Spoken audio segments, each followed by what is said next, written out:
Broadway ਤੁਹਾਡੇ ਵਿਦੇਸ਼ ਜਾਣ ਦੇ ਸੁਪਨਿਆਂ ਨੂੰ ਦੇਵੇਗਾ ਹਕੀਕਤ ਦੀ ਉਡਾਨ। सत श्रीकाल दोस्तों, मैं अमरजीत ब्रॉडवे इमीग्रेशन सर्विसेज तो कोशिश होती है हर इंपॉर्टेंट स्टडी वीज़ा नाल रिलेटेड इन्फॉर्मेशन जी तुहाडे तक पहुँचाई।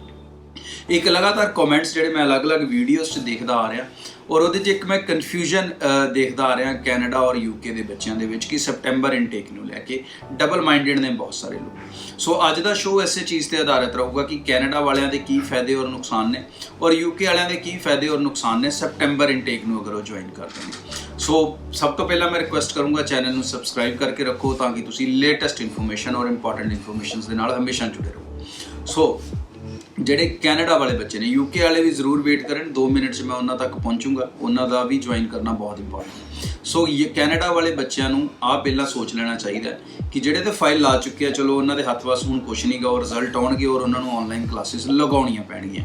ਜਿਹੜੇ ਨਵੇਂ ਬੱਚੇ ਨੇ ਉਹ ਜਿਹੜੇ ਫਾਈਲਸ ਲਗਾਉਣ ਜਾ ਰਹੇ ਨੇ ਜਿਨ੍ਹਾਂ ਦਾ ਸਾਰਾ ਕੁਝ ਰੈਡੀ ਸੀ ਉਹ ਡਬਲ ਥਾਟਸ ਲੈ ਲੈਣ ਇੱਕ ਵਾਰੀ ਕਿ ਉਹ ਕੌਨਫੀਡੈਂਟ ਨੇ ਕਿ ਉਹ ਆਨਲਾਈਨ ਕਲਾਸਿਸ ਲਗਾ ਸਕਣਗੇ। अगर तुसी कॉन्फिडेंट हो कि तुसी ऑनलाइन क्लासिस लगा के इंडिया च रह के अपने कोर्स नूं किसी हद तक पढ़ सकते हो या जिथे तक का भी समा मैक्सीमम जिद्दां कंडीशन 50% तक दी है या अगले 2-4 महीने तुसी अपनी एजुकेशन नूं ऑनलाइन सक्सैसफुली कर सकते हो, फिर सैप्टेंबर इनटेक की फाइल जरूर प्रोसैस करो। उसका फायदा भी है कि जिन्ना समा तुसी इंडिया च पढ़ोगे वो सारा समा तुहाडे PSW वर्क वीज़ा च काउंट होगा। सो ਇਹਦਾ एक लंबा फायदा होगा कि जो आप कैनेडा जावांगे तो शायद ਆਪਾਂ ਨੂੰ पोस्ट स्टडी वर्क वीज़ा या बैलेंस स्टडी सिर्फ अपनी 1.5 साल ਦੀ तकरीबन रह जाएगी या उस तो भी घट वध हो सकती है, डिपेंड तुसी इंडिया च कितना चिर ऑनलाइन पढ़े या कितना कोर्स तुसी इत्थे ऑनलाइन खत्म कर लिया। सो आ जिहड़ी चीज़ है तुहाडे एक वड्डे फायदे दी हो सकती है। बट अगर किते भी तुहानू कन्फ्यूजन है या डाउट है तो मेरी फिर रिक्वेस्ट है कि सैप्टेंबर इनटेक ना प्रोसैस करो। रीजन बीइंग कि अगर तुसी ऑनलाइन क्लासिस नहीं लगाते और जो तुसी सैकेंड स्टेज का वीज़ा लैण चाहना है तो जो सैकेंड स्टेज का वीज़ा है वो तुहाडे डिसीजन ते अफैक्ट कर सकता है। सो बनी बनाई जिहड़ी चीज़ है वो खराब हो सकती है। सो अगर तुसी कॉन्फिडेंट हो ऑनलाइन क्लासिस लई दैन ही प्रोसीड करो सैप्टेंबर इनटेक नूं लैके। अदरवाइज ਹੁਣ ਜਿਹੜਾ ਰਾਈਟ ਟਾਈਮ ਹੈ ਉਹ ਹੈਗਾ ਜਨਵਰੀ ਇਨਟੇਕ ਨੂੰ ਟਾਰਗੇਟ ਕਰਕੇ ਚੱਲਣਾ। ਸੋ ਜੈਨ ਇਨਟੇਕ ਲਈ ਆਪਣੀਆਂ ਫਾਈਲਸ ਨੂੰ ਲਗਾਉਣਾ ਔਰ ਐਡਮਿਸ਼ਨਸ ਲੈਣ ਦਾ ਪ੍ਰੋਸੈਸ ਫਟਾਫਟ ਸ਼ੁਰੂ ਕਰ ਲਓ। ਜਿਹੜੇ ਜਿਨ੍ਹਾਂ ਦੇ ਜੈਨ ਸੈਪਟੈਂਬਰ ਦੇ ਆਏ ਸੀ ਉਹ ਡੈਫਰ ਕਰਕੇ ਉਹਨੂੰ ਜਨਵਰੀ ਕਰ ਲਓ। ਨਾਓ ਸੈਕੰਡ ਜਿਹੜੀ ਕਨਫਿਊਜ਼ਨ ਹੈ ਯੂਕੇ ਦੇ ਬੱਚਿਆਂ ਨੂੰ ਕਿ ਯੂਕੇ ਦੇ ਬੱਚੇ ਵੀ ਕਈ ਹਜੇ ਡਬਲ ਮਾਈਂਡਡ ਨੇ ਕਿ ਅਸੀਂ ਜਾਈਏ ਜਾਂ ਨਾ ਜਾਈਏ ਜਾਂ ਕੀ ਕੀਤਾ ਜਾਵੇ। ਸੋ ਮੈਂ ਦੱਸ ਦਿੰਦਾ ਜੀ ਯੂਕੇ ਇਸ ਟਾਈਮ ਸਭ ਤੋਂ one of the best destination ਬਣ ਗਿਆ ਕੋਵਿਡ ਦੀ ਸਿਚੁਏਸ਼ਨ ਦੇ ਵਿੱਚ ਜਿਹੜਾ ਬੱਚਿਆਂ ਨੂੰ ਲਿਜਾ ਰਿਹਾ ਔਰ ਹਰ ਤਰ੍ਹਾਂ ਦੀ ਸੁਵਿਧਾ ਉਹਨਾਂ ਨੇ ਖੋਲ੍ਹਤੀ।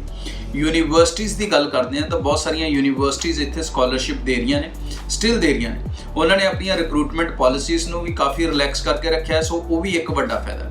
लेकिन ये मैं आ भी एक इंपॉर्टेंट चीज़ दस देना कि कुछ यूनिवर्सिटीज़ ने हुण स्कॉलरशिप माइनस करनी शुरू करती है, मतलब नवे बच्चों को स्कॉलरशिप ऑफर नहीं कर रहे। ये पर्टिकुलरली सेंट मैरी है, वॉस्टर है, अपने क्रिएटिव आर्ट यूनिवर्सिटीज़ और कुछ होर यूनिवर्सिटीज़ भी ये ऐड होने जा रही हैं। सो आ स्कॉलरशिप माइनस करने का मतलब सिर्फ यही है कि पहला जी सिचुएशन सी जिहदे च बच्चा मिल नहीं सी रहा, हुण बच्चा उन्होंने बहुत ज़्यादा मिल रहा है क्योंकि कैनेडा के जिहड़े स्टेज 1 स्टेज 2 वाली कॉम्पलीकेशन के जिहड़े रिस्की प्रोफाइल है वो अपने आप को इंतजार च नहीं पाना चाहते ज़्यादा। सो वो सारे बच्चे यूके का रस्ता अपना रहे हैं। प्लस कैनेडा च हजे स्पाउस वीज़ा नहीं हो सकना लंबे समय लिए। सो वो भी बच्चे जिहड़े स्पाउस केसिस आ वो भी ज़्यादातर अजकल यूके नूं प्रैफर कर रहे हैं। सो यूके लिए जिहड़ा सैप्टेंबर इनटेक है उन्होंने हुण लेना बहुत इंपॉर्टेंट है क्योंकि एक वो कोई ऑनलाइन पढ़ाई नहीं गी, मतलब तुसी 100% जो उत्थे जाओगे उदों ही तुसी अपनी पढ़ाई नूं स्टार्ट करोगे। उहदे लई यूके तुहानूं इनफ एक्स्ट्रा टाइम देगा इन केस कोई ट्रैवलिंग का इशू होया। वैसे तो यूके दीयां फ्लाइट्स खुल चुकियां, इंडिया दीयां आने वाले दिनों च खुलण जा रही ने, उहदियां अनाउंसमेंट्स भी हुण जल्दी होण लगणगियां, जिहदे विच फ्रांस और US दीयां शायद फ्लाइट सब तो पहलां स्टार्ट होण जा रही ने। और उस तो नैक्सट जी इंपॉर्टेंट चीज़ है कि अगर डिस्काउंट अगले इनटेक लिए बंद हो सकते हैं या स्कॉलरशिप्स बंद हो सकती ने, यही अंदेशा जोड़ा यूनिवर्सिटियों तो दिख रहा है। प्लस कई यूनिवर्सिटियां ने इंग्लिश की रिक्वायरमेंट को पंजाब के बच्चों लिए बढ़ा के 70% कर दिता है, जोड़ा कि एक होर चैलेंज बन गया और बच्चों को गांह मुश्किल हो सकती है अगले इनटेक लिए। सो मेरी रिकमेंडेशन आ होगी कि यूके वाले बच्चे बिल्कुल भी भुल के भी अगर वो एलिजिबल ने सैप्टेंबर इनटेक को कभी भी मिस ना करें। ਸੈਪਟੈਂਬਰ ਇਨਟੇਕ ਉੱਥੇ ਜਾ ਕੇ ਜਿਹੜੀ ਪੜ੍ਹਾਈ ਹੈ ਜ਼ਿਆਦਾਤਰ ਚਾਂਸਿਸ ਉਹਦੇ ਆਨਲਾਈਨ ਰਹਿਣ ਦੇ ਕੁਝ ਸਮਾਂ ਜਾਂ ਮਿਕਸਡ ਹੋਊਗਾ। ਸੋ ਇੱਥੇ ਇੱਕ ਵੱਡਾ ਫਾਇਦਾ ਆ ਵੀ ਹੋਊਗਾ ਕਿ ਅਗਰ ਫਿਲਹਾਲ ਤੁਹਾਨੂੰ, ਕਿਉਂਕਿ ਹੁਣ ਟਾਈਮ ਵੀ ਲਿਮਿਟਿਡ ਬਚਦਾ ਜਾ ਰਿਹਾ, ਸੋ ਅਗਰ ਤੁਹਾਨੂੰ ਆਪਣੀ ਮਰਜ਼ੀ ਦੀ ਲੋਕੇਸ਼ਨ ਨਹੀਂ ਵੀ ਮਿਲਦੀ ਤਾਂ ਵੀ ਤੁਸੀਂ ਚਲੇ ਜਾਓ, ਬਿਕੋਜ਼ ਜਿਹੜਾ 1 ਸਾਲ ਹੈ ਤਕਰੀਬਨ ਜਾਂ ਅਗਲੇ 6 ਮਹੀਨੇ ਉਹ ਪੜ੍ਹਾਈ ਤੁਹਾਡੀ ਆਨਲਾਈਨ ਹੀ ਰਹਿਣੀ ਹੈ। ਸੋ ਤੁਸੀਂ ਜਿਹੜੀ ਵੀ ਲੋਕੇਸ਼ਨ ਤੇ ਰਹਿਣਾ ਚਾਹੁੰਦੇ ਹੋ ਤੁਸੀਂ ਉੱਥੇ ਰਹਿ ਕੇ ਵੀ ਆਪਣੀ ਪੜ੍ਹਾਈ ਨੂੰ ਕਰ ਸਕੋ। ਸੋ ਤੁਹਾਡੇ ਕੋਈ ਵੀ ਹੋਰ ਸਵਾਲ ਹੈ, ਕੁਐਸਚਨ ਐਂਡ ਡਾਊਟ ਹੈ ਜਿਹੜੇ ਤੁਸੀਂ ਸਾਡੇ ਨਾਲ ਸ਼ੇਅਰ ਕਰਨਾ ਚਾਹੁੰਦੇ ਹੋ ਜਾਂ ਕਨਫਿਊਜ਼ਨਸ ਨੂੰ ਦੂਰ ਕਰਨਾ ਚਾਹੁੰਦੇ ਹੋ, ਤੁਸੀਂ ਕਮੈਂਟਸ ਜਾਂ ਕਾਲ ਕਰਕੇ ਕਲੀਅਰ ਕਰ ਸਕਦੇ ਹੋ। ਬ੍ਰੌਡਵੇ ਦੇ ਨਾਲ ਆਪਣੀ ਐਪਲੀਕੇਸ਼ਨ ਚਲਾਉਣ ਲਈ ਬਹੁਤ ਸਿੰਪਲ ਪ੍ਰੋਸੈਸ ਹੈ। ਤੁਸੀਂ ਸਾਡੀ ਵੈਬਸਾਈਟ ਤੇ ਜਾਣਾ ਹੈ broadwaystudy.com, ਉੱਥੇ ਜਾ ਕੇ ਬੁੱਕ ਯੂਰ ਵੀਡੀਓ ਕਾਉਂਸਲਿੰਗ ਦਾ ਫਾਰਮ ਭਰੋਗੇ। ਉਸ ਤੋਂ ਬਾਅਦ ਸਾਡੀ ਟੀਮ ਤੁਹਾਡੇ ਨਾਲ 1-to-1 ਵੀਡੀਓ ਕਾਨਫਰੰਸ ਚਾਹੂਗੀ, ਜਿੱਥੇ ਤੁਸੀਂ ਮੌਕੇ ਤੇ ਆਪਣੇ ਡਾਕੂਮੈਂਟ ਸ਼ੇਅਰ ਕਰਕੇ ਆਪਣੀ ਪ੍ਰੋਫਾਈਲ ਦੇ ਉੱਤੇ ਅਸੈਸਮੈਂਟ ਲੈ ਸਕੋਗੇ ਔਰ ਆਪਣੇ ਕੇਸ ਨੂੰ ਅੱਗੇ ਚਲਾ ਸਕੋਗੇ। ਤੁਹਾਡੇ ਮਨ 'ਚ ਕੋਈ ਹੋਰ ਸਵਾਲ ਜਾਂ ਕੁਐਸਚਨ ਜਾਂ ਡਾਊਟ ਹੋਏਗਾ ਤਾਂ ਤੁਸੀਂ ਉਹਨਾਂ ਨਾਲ ਬਿਲਕੁਲ ਕਲੀਅਰ ਕਰ ਸਕਦੇ ਹੋ। ਔਰ ਇਸ ਟਾਈਮ ਸੈਪਟੈਂਬਰ ਇਨਟੇਕ ਮਿਸ ਕਰਨਾ ਇੱਕ ਵੱਡੀ ਗਲਤੀ ਹੋ ਸਕਦੀ ਹੈ। ਅੱਜ ਦੇ ਲਈ ਇੰਨਾ ਹੀ। ਸਤਿ ਸ਼੍ਰੀ ਅਕਾਲ।